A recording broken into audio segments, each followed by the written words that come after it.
कहा ऐसा है मैया। मैया कहने लगी तो ऐसा करो कन्हैया, यदि आप ऐसा नहीं कर सकते तो मेरा जो पुत्र वर्षों पहले मर गया है, यदि मेरे या तो मेरे मरे हुए पुत्र को मुझे वापस चाहिए, या तो मुझे मेरा मरा हुआ पुत्र वापस चाहिए, और या फिर तुम मेरे पुत्र बनकर रहो। भगवान कहने लगे ये तो बहुत बड़ी गड़बड़ हो गई। तुरंत भगवान गए यमराज जी के पास में। यमराज जी के पास में जाकर के यमराज जी के पास में गए, यमराज जी को संभावना दी। यमराज जी से कहा कि हमारे गुरु जी का पुत्र है संदीपनी, गुरु जी का आपके पास। बोले महाराज बाकी तो हड्डी ना रही मरगटी में, बाकी तो हड्डी ना रही मरगटी में, अब तुम बातों का करेंगे। बोले ऐसा है,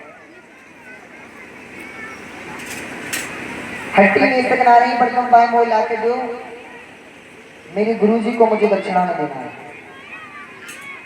भगवान ने ऐसा ही किया, ला कर दिया। और भगवान ने अपनी गुरु माँ के पुत्र को वापस किया। क्या किया? जिसकी खाल तो दूर हड्डी भी नहीं बची थी, उसको मरे हुए पुत्र को जीवित कर दिया। किसने? भगवान ने। ये भगवान ने नहीं करना चाहिए, इसलिए भगवान पर कभी क्या करना चाहिए? संदेह। क्या नहीं करना चाहिए? संदेह। भगवान ने मरे हुए पुत्र को वापस ला कर दिया। देवकी मैया के 6 पुत्रों को भगवान ने वापस किया। भगवान अब आती है गोपियों की विरह की कथा, जिसे हम कल श्रवण करेंगे। ठीक है, गोपी चरित्र बहुत अच्छा है, इसलिए कल विस्तार से सुनेंगे। आज और रामचंद्र ने एक और मान लिए हैं, फिर बाकी बाद में रुक्मणी मंगल करके आज की कथा को विराम करेंगे। अरामे अंततो रुक्मणी वात्यामे वद्दे तांतः। भगवान कन्हैया ने इसके बारे में अन्य लीलाएं की, और गुरुकुल से आकर भगवान ने हस्तिनापुर गए। वहां जाकर जरासंध से युद्ध किया। जरासंध को अपनी बुद्धि से मरवाया। कैसे? हस्तिनापुर में क्या चल रहा था? राजसूय यज्ञ। क्या चल रहा था? जोर से, राजसूय यज्ञ। ये कथा पहले महाभारत में सुनी है आपने, पहले दूसरे दिन में विस्तार से सुनाई। इतना जोर दिया था महाभारत पर, फिर भी आपकी समझ में ना आई हो तो क्या करूं? हस्तिनापुर में जब राजसूय यज्ञ की चेष्टा चली तो भगवान अर्जुन और जो युधिष्ठिर थे वो क्या करते थे? भगवान से सलाह लेते थे। क्या लेते थे? सलाह। तो भगवान से सलाह लेना अर्जुन ने चाहा तो भगवान को बुलाया गया, और भगवान आए तो भगवान से कहा कन्हैया हम राजसूय यज्ञ करना चाहते हैं। भगवान बोले राजसूय यज्ञ तो जब होता है जब कोई क्या करे? जब सब संपूर्ण पृथ्वी को जीत लेगा तब वो राजसूय यज्ञ करने का अधिकारी होगा। और तुमने तो अभी जरासंध नाम के दैत्य को, राक्षस को नहीं जीता है। हाँ, तुमने तो अभी जरासंध को नहीं जीता है, इसलिए तुम इस यज्ञ के अधिकारी नहीं हो। भगवान ने फिर अपनी बुद्धि से जरासंध को मरवाया। बोलिए जरासंध मर्दन भगवान की। तो भैया जरासंध मर गौलियो। जरासंध भगवान ने मरवाया। इसके बारे में भगवान द्वारकापुरी का निर्माण करते हैं, और द्वारकापुरी का भगवान ने निर्माण किया।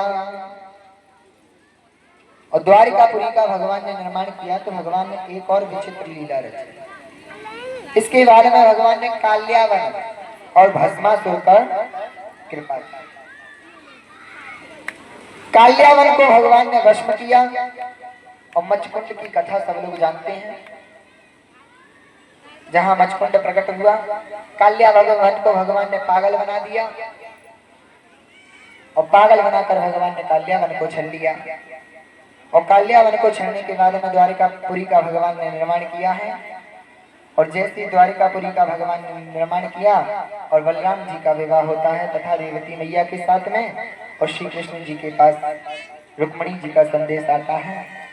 तो आइए इस कथा को श्रवण करेंगे और मंगल रुक्मणी जी का मंगल सुनेंगे। और कल की कथा पूर्ण विस्तार से सुनाई जाएगी। आज की कथा जो रह गई है वो कल समझाई जाएगी, इसलिए कल तो कल की कथा जो आज की कथा रह गई है वो कल विस्तार से सुनाई जाएगी और कल तदेव तारावलं चंद्रबलं तदेव विद्यावलं देवबलं तदेव लक्ष्मीपते ते गुरुं स्मरामि। ठाकुर जी महाराज की जय हो। बोले विद्यमणि मंगल भगवान की जय हो। आ जाओ बंदी आ जाओ। अब देखो सभी एक एक करके आएंगे और पूजन करते हुए चलेंगे। सर्वप्रथम हमारे परीक्षित जी महाराज आवेंगे, ठीक है कह रही? और देखो लड़ाई झगड़ा ना करियो, एक एक दिन पूजन करियो। हाँ नहीं तो तुम्हारी और नहीं कटती है, जाके हम खेलेंगे नहीं कल से। और फिर सब का बफर मिलेगा पीछे, ठीक है?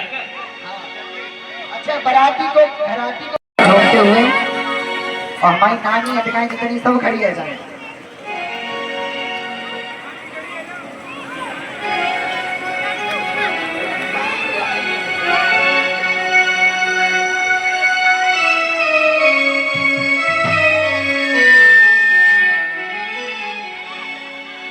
शाम की शादी है मेरे घनश्याम की शादी है।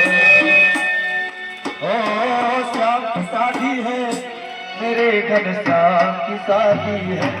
आज मेरे शाम की शादी है। आज मेरे शाम की शादी है। आज मेरे शाम की शादी है। शाम की शादी है मेरे घनश्याम की शादी है। की शादी है मेरे घनश्याम की शादी है। आज मेरे घनश्याम की शादी है। आज मेरे घनश्याम की शादी है।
Thank you.